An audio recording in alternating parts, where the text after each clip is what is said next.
So you've been playing poker for a while, things are going pretty great, and you're thinking about taking a shot at the next level up. Congratulations, it's a great place to be.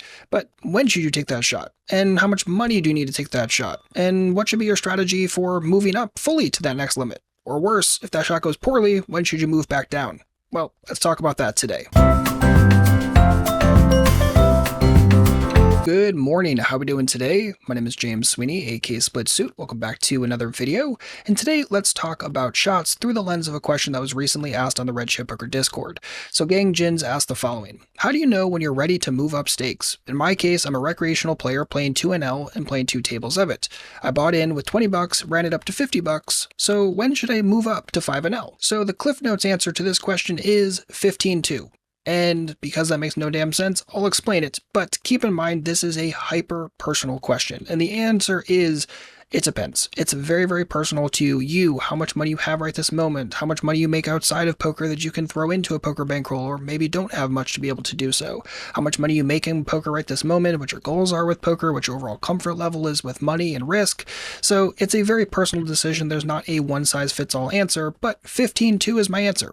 And I'll explain why. So one of the first things you need to have very well defined when it comes to taking a shot is thinking about how many buy-ins you're willing to risk at the next limit up before you move back down to your normal limit. So if you currently play 100 NL, how many buy-ins are you willing to dedicate to 200 NL? And then if you lose that money, move back down to 100 NL, rebuild, and try again from there. And common advice is somewhere between 10 to 20 buy-ins at the next limit up, and you take somewhere between a 2 and 3 buy-in shot. If you lose those buy-ins, move back and rebuild. If you end up doing really well with the shot, then thinking about, okay, when am I going to make the next limit up my next home base, and what is my strategy for taking shots again? And if things go really poorly, then what's my strategy for moving back down?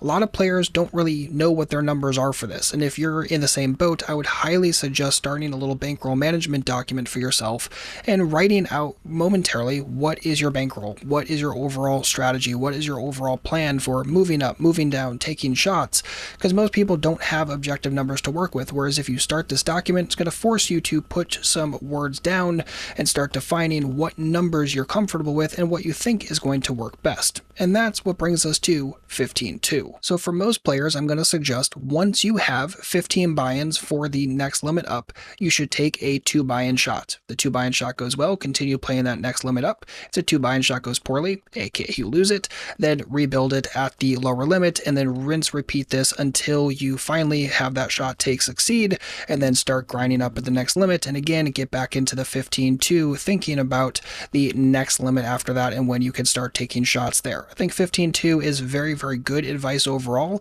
Now, there are some times that I would change that, and I'll explain that, but I think 15-2 overall for most players is going to work very well. Now, there are lots of different thoughts and ideas on bankroll management overall and taking shots, and some sources might tell you, hey, wait until you have 50 to 100 buy-ins set aside for the next limit before you start taking shots, but this is not a great strategy for 2 reasons.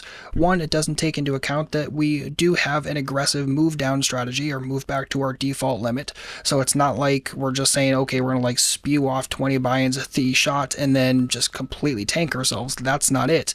And then number 2 is thinking about where players tend to really struggle and make zero progress. And especially for cash game players, one of the things that holds them back, that they pretty much stay at the same limit for the rest of their lives, is that they fail to take shots aggressively. Right? They want to wait until they have a massive bankroll at the next limit. So for instance, if they're playing 10 NL right this moment, they wait until they have a full buy-in for the next limit up. So 25 NL is a $2,500 bankroll given a 100 buy-in strategy. It's going to take forever to build that kind of bankroll at 10 NL. So you're never going to get to the point where you're taking shots. You're never going to get to the point where you're improving. You're never going to get to the point where you could think about moving up even higher than that. You're just going to play 10 NL forever. That sounds terrible. And I don't say this to shit on anyone who's playing 10 NL. 100% not my goal here. Rather, you really have to think about, if you just play 10 NL until you have the perfect full bankroll at the next limit up, one, that's going to take forever, and you have better things you could be doing with your time in terms of the hourly you can make playing 10 NL right this moment. Probably. And then the other thing is you're really probably not going to improve very much, because once you're getting into a shot take mentality, you're probably going to do a little bit more study. You're going to work on improving to make sure you're well prepared for the next limit up and maybe even beyond that. And as such, you're constantly pushing yourself into this, I need to improve, I'm going to find better edges. And when you find those better edges, then you can increase your hourly and as such set yourself up for better shot takes in the future. So don't get in the mindset of playing the same limit for years and years and years. You really, really want to think about taking some shots aggressively, especially if you're not doing so already. Now, there are a few caveats on when I think people should not move up right this moment, even if you do have a proper bankroll size for doing so. One of those is for players who just aren't confident that they're going to be a winner at the next level up. They're actually very convinced they're going to be a losing player there. If that's the case, then obviously you know you need to put some time into your studying, and if you do that, I think you're going to break this one quite quickly, so make sure you're working on your poker strategy overall. And then number two is if you lack confidence, and that could be related to number one, but this could also just be its own isolated mental issue. And if that's the case, put some time and effort into mindset work. I think that's going to help a tremendous amount, rather than again just completely having this like low hourly when you have other things you could be doing. And this is something you just have to break through in general. It's good not just for poker, but you have to develop confidence overall. It's good for life, good for poker, good for everything in between. So keep these things in mind even if you are properly bankrolled for the next limit up. If you notice and identify these leaks within yourself, make sure you get to work fixing them. And a couple of other notes to throw in here, because I think they are worth mentioning, is that if you currently play a lot of tables, let's just say that you play 12 tables overall, it could be tricky to implement this strategy just from a logistics point of view, right? Because you need buy-ins for all those tables, you need reloads for all those tables, so it might not work. And honestly, if you currently play 12 tables, when you're taking shots, I would suggest playing fewer tables in general. Play 3, play 4, play 5, be able to give more focus and attention to your overall shot.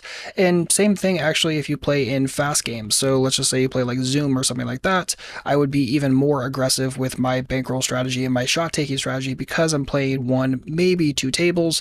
I would definitely be more aggressive there for what it's worth. So I want to go back and answer the original question from the very beginning. We are currently playing 2-L with a $50 bankroll. When should we start taking shots at 5-L?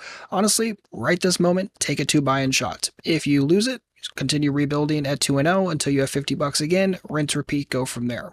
If the shot goes well, you haven't lost those 2 buy-ins, then just continue playing 5-0 and again, continue implementing this strategy of taking shots aggressively at that next limit up as soon as you have the bankroll capacity to do so.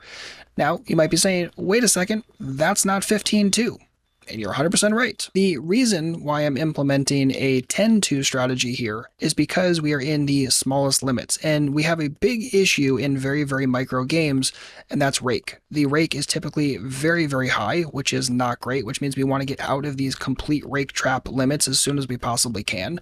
And waiting until we have, say, a $100 bankroll at 2-L is just going to take way too long, and honestly, we probably have things we could be doing with our time that are far more profitable. Like lots and lots of different things. So with that stuff in mind, I will take shots even more aggressively at these smaller limits, and I highly suggest you do the same, because paying these higher rakes in these games and just considering your opportunity cost in general, probably not worth your time, and as such, something closer to 10-2 in the beginning makes a lot more sense, and then more like 15-2 eventually when you start getting into games that are not complete rake traps. So I really hope this helps and encourages you to take a shot. If you're in a position where you're even thinking about it, chances are you should be taking one right this moment. And if you're not 100% sure, you're like, here's my situation, just go post it over in the Discord. Love to hear it, love to see if I can help you in any capacity. We got lots of other players that are in similar situations that can also throw in some advice as well. For what it's worth, I've taken shots plenty and plenty of times in my overall career, and there have been plenty of spots where it's taken me multiple shots before it's finally succeeded. Trying to move up from 50-L to 100-L when I was playing online a lot took me, I believe, 3 or 4 different times before it officially sunk in 100-L, became my new home base, and then continued going from there. So don't get discouraged if a shot goes poorly, just rebuild at your normal limit, continue going, and again, if you have any questions, the Discord is great, redchippoker.com/Discord. Join for free, jump in the conversation, and chat poker with players who love the game just as much as you do. And if you like this video, a thumbs up would be massively appreciated as well. Hopefully that helps. If you need anything, let me know. Otherwise, I'll see you back shortly with a brand new video. And in the meantime, good luck out there and happy grinding.